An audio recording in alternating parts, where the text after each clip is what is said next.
अवनीश जी, ये अब ऑपरेशन मदरसा जो उत्तर प्रदेश में चलाया गया है, ये कहाँ तक जा रहा है? सर, ऑपरेशन मदरसा चलाया नहीं जा रहा है। ऑपरेशन मदरसा लगातार उत्तर प्रदेश में जारी है। अगर आप ऑपरेशन मदरसा के पहले फेज की बात करें तो पहले फेज में जो उत्तर प्रदेश से नेपाल की सीमा के जिले थे, जिसमें महाराजगंज जिला आता है, उसमें तुलसीपुर, गोंडा और ये सारे इलाके, तो वहां पर चला। वहां पर फिजिकल वेरिफिकेशन हुआ और ऐसे जितने भी अवैध मदरसे जो सरकारी जमीन पर तामीर किए गए थे, उनको बुलडोज किया गया। उनके कागज पत्र थे नहीं, तो उनको बुलडोज किया गया। बुलडोज करने के बाद जो उन मदरसों में पढ़ने वाले बच्चे थे, उनका वेरिफिकेशन नहीं हुआ, टीचर्स का वेरिफिकेशन उस दौर में नहीं हुआ था। वो जो पहला फेज था, वो अवैध जमीनों पर बने हुए मदरसे की अवैध प्रॉपर्टीज पे था। उसके बाद से भी जगह जगह पे अवैध जहां भी स्ट्रक्चर्स हैं, तो ज्यादातर अब उसको मदरसे की कार्रवाई आप इसलिए नंबर्स में आ जाते हैं क्योंकि ये मदरसे ज्यादातर सरकारी जमीनों पर बने हैं या ग्राम पंचायतों की जमीन पर बने हैं, टाउन एरिया या नगर पालिका की जमीन पर बने हैं, कहीं कहीं पार्क कब्जा करके बने हुए हैं, लोगों के प्राइवेट पर्सनल खेत वहां तक पे बने हुए। सिद्धार्थनगर में ऐसे 4 मदरसे खेतों में बने हुए थे लोगों के, वो ग्राम पंचायत की जमीन पे भी नहीं थे, काश्तकारी की जमीन पे थे। तो उन सबको बुलडोज करके और जो उनमें स्वामित्व की भूमि थी, उनको एक्चुअल जो काश्तकार थे उनको वापस किया। अब उसके बाद है क्या कि कोई भी घटना, अब जिस मदरसा ऑपरेशन मदरसा की आप बात कर रहे हैं, वो दिल्ली ब्लास्ट के बाद और अल फला का आप इसे आफ्टर इफेक्ट कहिए, उसके बाद एक बार फिर मदरसों की जो एक proper list government of Uttar Pradesh के पास ऑलरेडी है। क्यों? क्योंकि वो फिजिकली उसका वेरिफिकेशन करना चाहते थे और इसके लिए जो समाज कल्याण अधिकारी जिले में होता है, उसके जरिए एक प्रॉपर शासन के पास उत्तर प्रदेश में चल रहे सभी रजिस्टर्ड अनरजिस्टर्ड उन मदरसों की एक प्रॉपर लिस्ट है। अब उसमें अवैध इंक्रोचमेंट वाली जांच चल रही थी, लेकिन दिल्ली ब्लास्ट के बाद अब केवल अवैध मदरसों के फिजिकल जो इस्टेब्लिशमेंट है उनकी जांच नहीं, उसका दायरा बढ़ गया है। इसलिए आप इसे कह सकते हैं कि अब जो चल रहा है ऑपरेशन मदरसा, उसमें बच्चे कितने रजिस्टर्ड हैं, वो बच्चे किन पृष्ठभूमि से आते हैं, किन जिलों से आते हैं, पढ़ाने वाले टीचर्स कौन हैं, मदरसों को आने वाली फंडिंग कहाँ से आ रही है, और उसी के साथ मदरसों के जो मैनेजमेंट हैं, इनकी भी बड़ी सूक्ष्मता से जांच चल रही है। अभी जो शुरुआत हुई है दिल्ली ब्लास्ट के बाद, उसके बाद बांदा से ये शुरुआत हुई है। और बांदा इसलिए शुरुआत हुई है क्योंकि अल्पसंख्यक कल्याण विभाग ने जो सूचनाएं जुटा के शासन को भेजी थी, वो पहले प्रथम दृष्टया आप कह सकते हैं कि वो डाउटफुल थी। और चूंकि हाई अलर्ट पर दिल्ली ब्लास्ट के बाद गवर्नमेंट ऑफ उत्तर प्रदेश है, तो मदरसों की सघन जांच ये शुरू किया गया।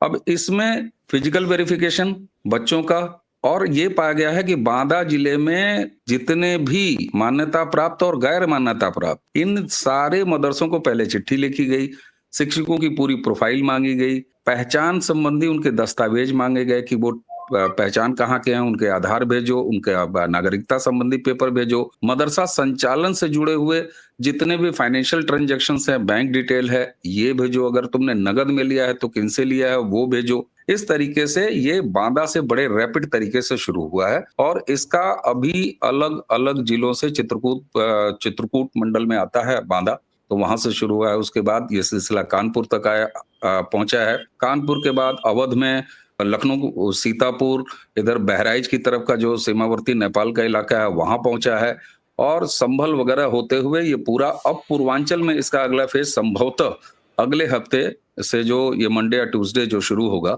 उससे फिर ये पूर्वांचल की तरफ आएगा, जिसमें बढ़नी, सिद्धार्थनगर, गोंडा, तुलसीपुर, ये सारे वो इलाके हैं जहां पर अवैध मदरसों और उन मदरसों में से अवैध एक्टिविटीज के संचालन की एक पुरानी पृष्ठभूमि रही है। और अब दिल्ली ब्लास्ट के बाद इसमें केवल एड ऑन हुआ है। बच्चे जैसे आप बांदा में ही सोचिए, आप बांदा में तेलंगाना के बच्चे हैं, बांदा में आंध्र प्रदेश के बच्चे हैं। जी हाँ, अभी एक जिले की सैंपलिंग में आपको बता रहा हूं, बांदा जिले में जितना वहां के अल्पसंख्यक कल्याण अधिकारी ने लिस्ट सौंपी है, उस लिस्ट में बच्चे जो रजिस्टर्ड हैं, वहां पर पढ़ रहे हैं, वो कर्नाटका से बच्चे हैं, वहां आंध्रा से बच्चे हैं, तेलंगाना से बच्चे हैं, असम से बच्चे हैं, बंगाल से हैं। उत्तर प्रदेश में इतनी सारी बड़ी आबादी है इनकी, और बच्चे इनके वहां से निकल के आ रहे हैं, और यहाँ तक भी बात आई है कि कानपुर के तरफ वहां जो अरबिया मदरसे चल रहे हैं उसमें जम्मू कश्मीर से भी बच्चे अभी आए हैं। तो ये रिकॉर्ड धीरे धीरे आ रहा है, ये पूर्वांचल की तरफ भी आएगा और इसके बाद जो अगला फेज होगा उसमें जिलेवार ये वेस्ट यूपी की तरफ से भी जाएगा। तो बच्चों की उपस्थिति कहाँ-कहाँ से है, फंडिंग कहाँ-कहाँ से है, उन बच्चों का आधार, उन बच्चों की आइडेंटिटी, उन बच्चों के गार्जियंस की आइडेंटिटी, यहाँ तक रिकॉर्ड अपडेट करना है अल्पसंख्यक कल्याण अधिकारी को। हर जिले के बांदा जो जनपद है उससे शुरुआत हो गई है, यानी चित्रकूट मंडल से शुरुआत हो गई है। धीरे धीरे ये कानपुर रीजन में आएगा और बाकी जगह होगा।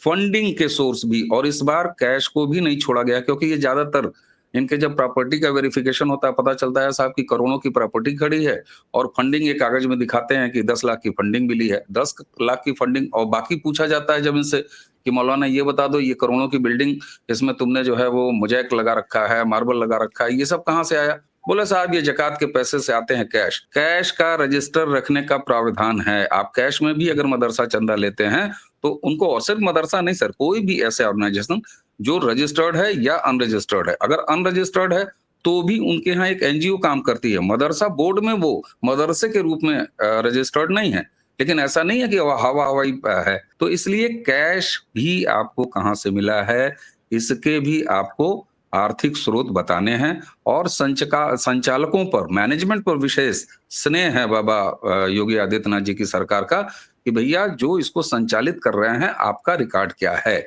और यहाँ तक कि थानों से भी उनके बारे में रिकॉर्ड लिया जा रहा है। रेवेन्यू डिपार्टमेंट से रिकॉर्ड लिया जा रहा है कि रेवेन्यू में इनके पास कितनी जमीनें हैं, कितने, कोई रेवेन्यू के मुकदमे तो नहीं इनके ऊपर चल रहे हैं, कोई अवैध कब्जे का मुकदमा तो नहीं चल रहा है।